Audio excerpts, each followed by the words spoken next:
Hello, everybody. Welcome to yet another episode of Real or Faked. Breggs, how we doing? Doing great, Michael. How are you? I'm doing well. I actually don't remember what episode we are. I'm usually the one on that. We are up to number 17. Oh, my goodness. That's right. So, from last episode, we had Cameron on, who showed us some cool pictures from the Statler Hotel. And guess what, Breggs? Some people had some things to say about that. Okay. Would you like to hear them? I sure would. Okay.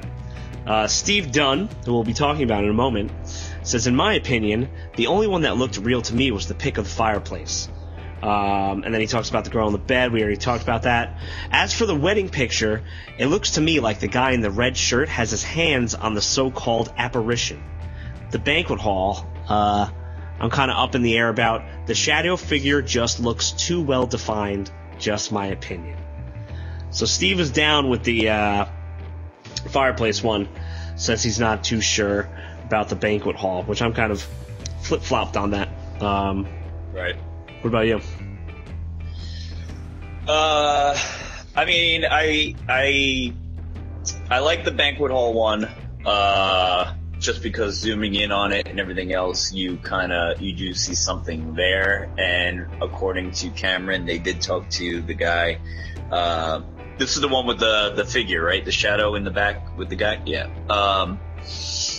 And talking to Cameron said that he talked to the guy and that, he wasn't holding anything and all that jazz. So, I mean, that one's interesting. The fireplace one, I'm kind of on, because when we talked about it originally, I didn't see that figure. I just kind of looked at it as it was like almost like phantom smoke coming out of the fireplace. And then when everybody started talking about it looking like somebody sitting in a chair,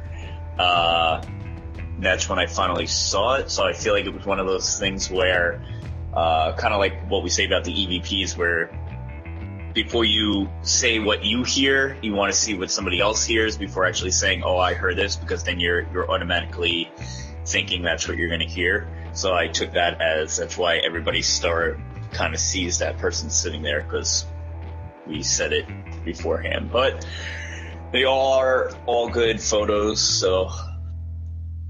Yeah, we actually got this dude, Kevin Phillips. He hit us up. He says in the final video, talking about the dude in the chair, I immediately thought of a person in a chair, but the perspective is such that the figure would need to be in the fireplace. Also, the shape is elongated vertically or compressed horizontally. Plus, the way the shape is abruptly cut off doesn't seem to make sense. And he actually drew a little picture to go along with the fireplace. Right. So thank you, Kevin, for kind of outlining that. And he's kind of iffy on this also. So great responses. And let's move on to this week's video. Okay. Let's do it. So, Breggs, I showed you. It was sent in by a dude named Steve Dunn. He is the co-founder of Smart Paranormal. And it is a video of a laser grid during an investigation at a school. Now, Breggs, you got to see this. I showed it to you already. You did. You did show it to me. So, what did I show you? Well, the video, they have a laser... I was like, having that question, okay.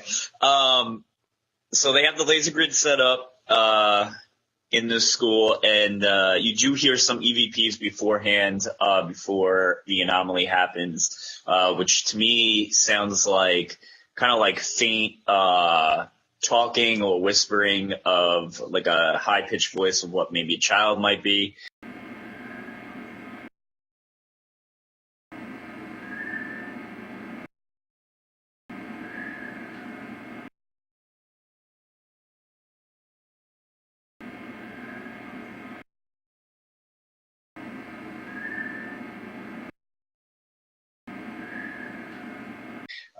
I did hear that a couple times, but at the same time, they are investigating in other parts of the school while this is being filmed. Is that correct?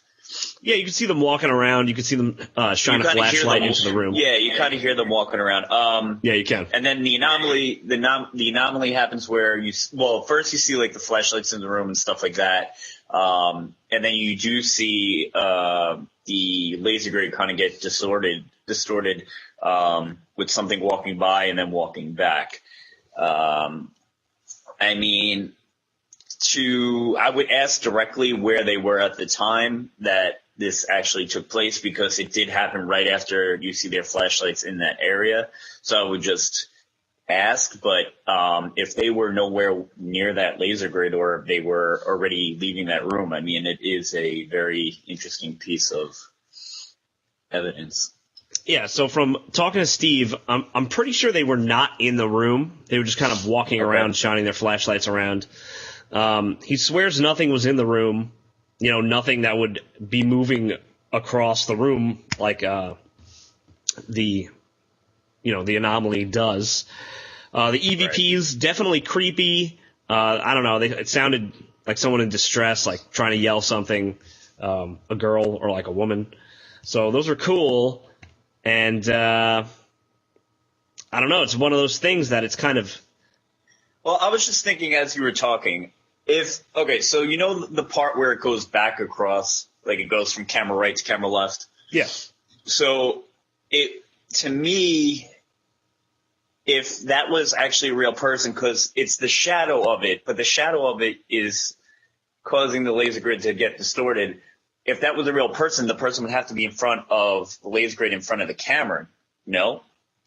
Yeah, like a shadow is not going to affect the laser. Like, you could see them shine the flashlight. It's not like the light is going to change where the laser is. You would have to have like a thing.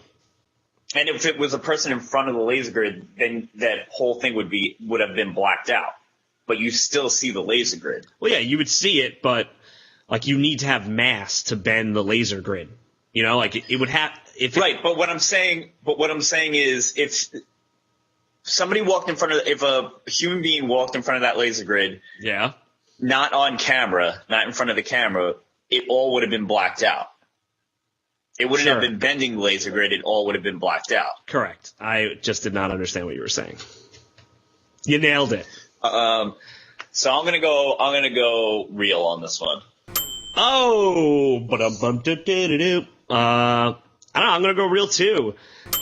It's sad that I have this now, but when it's kind of mind blowing, I feel like it's like too good to be true. I always have that alarm that goes off where I'm like, this is too good. But I mean, the dude's cool. I talked to him. He seems pretty sincere. Well, I mean, before we started the episode, I was questioning it, but then talking through it and realizing what it would have looked like if somebody actually walked in front of that laser grid, not on camera, I feel like it is very interesting that it just bends while that shadow figure is going across. So. Yeah, and I mean, if anybody else has any ideas, let us know. But I think I'm going to go with real also. Cool deal. Yeah, cool deal, man. All right, so I guess join us for the next episode of Real or Fake. Thank you for listening in. Check us out on Facebook and Twitter and all the socials. And that's it. See you next time, Michael. See you next time, Breggs.